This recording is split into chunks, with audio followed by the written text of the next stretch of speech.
Olá, turminha, galerinha do sétimo ano, tudo bom? Bem-vindos a mais uma aula de inglês. Esta semana a nossa videoaula ela vai incidir sobre o verbo to have, o tal have. O verbo have, ele muitas das vezes ele é um verbo que tem várias definições, ele tem vários significados. A questão do léxico da palavra have, ela é muito mais abrangente do que propriamente na sua parte gramatical. Pronto. E talvez seja por isso que, grande parte das vezes, os alunos têm alguma dificuldade em entender, em perceber quando é que se usa de uma forma, quando é que se usa de outra, porque é que ele tem um significado de uma forma, como é que tem um significado de outra, não é?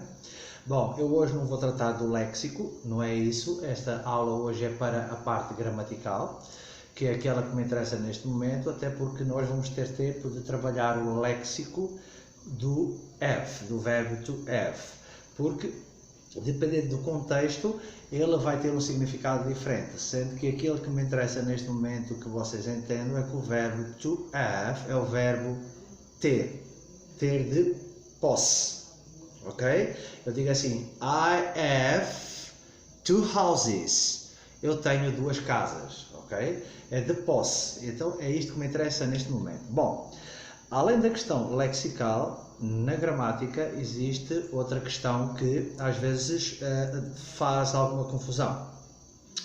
E isto funciona de que forma? Relacionado à gramática, o verbo to have pode ser usado como um verbo irregular, um verbo principal e um verbo auxiliar.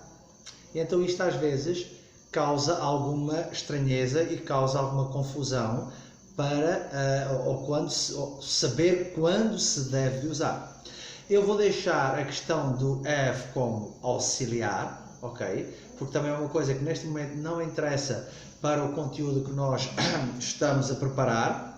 Vai haver tempo para ver isso quando falarmos dos verbos auxiliares em inglês, e então o have vai lá estar. É por isso que eu hoje não vou falar sobre ele como auxiliar, eu vou falar ele como verbo irregular e como verbo principal, ok? É isso que neste momento é mais importante. Numa próxima aula falarei dele como auxiliar e falarei dele como no campo lexical, de que forma é que pode haver várias definições, várias traduções, é assim que se pode dizer, para o verbo to have. Bom, então, começando por o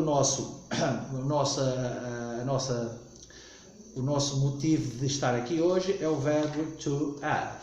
Então, o verbo to have, que é aquele que eu neste momento pretendo que vocês entendam que significa ter, ou seja, estamos a falar de posse. E eu falei há pouco, dou o exemplo, I have two houses. Eu tenho duas casas. Ou posso dizer, I have one car. Eu tenho um automóvel, um carro. Então é de posse que eu quero que entendam agora que o verbo have, to have é, ok? É o verbo ter, posse de ter alguma coisa. E eu falei que nós temos a hipótese de usar ele como um verbo principal e um verbo irregular. Como verbo principal, ele é um verbo que trabalha no simple present, principal. Também pode trabalhar no passado, ok? Como verbo principal. Mas eu vou deixar o passado para falar da parte do ser irregular. Então, principal, verbo principal, simple present, que é o presente simples, e eu tenho have, as. Só tenho estas duas nomenclaturas, have, as. E porquê é que eu só tenho estas duas? Porquê, meus queridos? Reparem, porque eu utilizo para os nossos personal pronouns, para os nossos pronomes pessoais, I, you, we e they. Então, para estes pronomes pessoais, para these personal pronouns, I use just have. For this one, as, I use he, she and it. Ou seja, para o as, eu vou utilizar he, she e it. Ou seja, eu estou a falar do quê? Estou a falar da terceira pessoa do singular. Então, recapitulando, have eu utilizo para a primeira pessoa do singular e para as restantes do plural. E o as eu vou utilizar para a terceira pessoa do singular. He, she, it. Ele, ela e coisas, abstrato, ok? Então, vejamos. Com o verbo principal, o to have, ele só tem duas formas. Have, as, no presente. Have para a primeira do singular e restantes do plural e as só para a terceira pessoa do singular. He, she and it. Ok? Então vamos lá avançar. Exemplos. I have a car. Eu tenho um carro. She has a car. Ela tem um carro. Repare aqui, ó. Have. Porquê? Porque eu estou na primeira pessoa do singular. E aqui eu tenho has. Porquê? Porque eu estou na terceira pessoa do singular. E no final, Miguel has a car. Miguel tem um carro. Miguel, porque tenho aqui o as? Porque Miguel é o mesmo que se eu tivesse he. Ok? É como se fosse ele. Então, eu tenho aqui as. Porquê? Porque são as terceiras pessoas do singular. E aqui have, porque é a primeira pessoa do singular. Reparem, have, as. Só tem estas duas estruturas. Have e as. As para a terceira pessoa do singular e have para a primeira do singular e restantes do plural. So, I have a car, she has a car, Miguel has a car. Ok? Então, vamos ver agora aquilo que eu vos disse. Ele, como verbo irregular, ele existe e geralmente a gente utiliza no passado. O irregular a gente utiliza para o passado. Vimos antes o presente simples e agora vamos ver o passado. Então ele no passado, a forma dele é só uma. Had. É só had. Então eu tenho o quê? Have, has e had. Certo? Have, as, presente, had, passado. Então reparem aqui, I had a car, eu tinha um carro. She had a house, ela tinha uma casa. They had a wonderful life, eles tiveram uma vida maravilhosa. Reparem, passado. Ó, had. No outro, reparem, eu vou trazer aqui outra vez, presente. Have, has.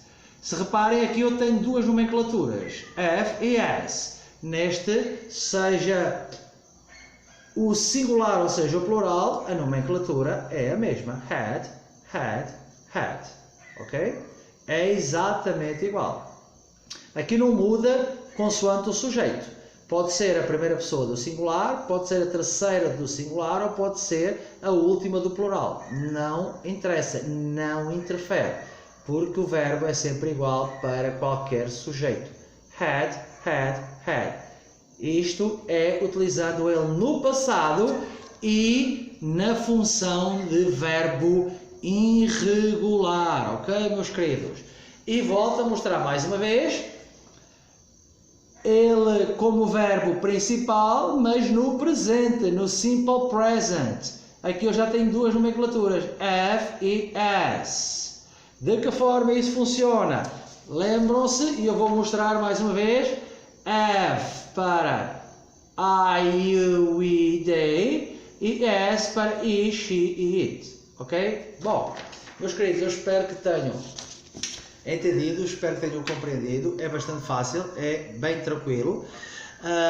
Isto agora aquele momentinho que toda a gente gosta, vocês também gostam, claro, que é a tal atividade para a semana, ou seja, o tal desafio que eu lanço depois da videoaula. Bom, e o desafio desta semana é vocês utilizarem o have to, ou seja, o have, o verbo to have, e vou utilizar de que forma? No passado e no presente, na forma irregular e na forma de verbo principal. Para isso vocês devem fazer o quê? 3 frasezinhas para o presente, 3 frases... Não, melhor, vamos fazer o seguinte, vamos fazer isto de outra forma. 5 frasezinhas para o presente e 5 frasezinhas para o passado, ou seja, 5 frases para o had e 5 frases para o have e as. Bom, Caso tenham alguma dúvida, caso tenham necessidade de outra explicação, podem me contactar pelo e-mail, como toda a gente sabe, que eu estarei disponível para vos responder. E até lá, um abraço e o resto da semana do professor Paulo.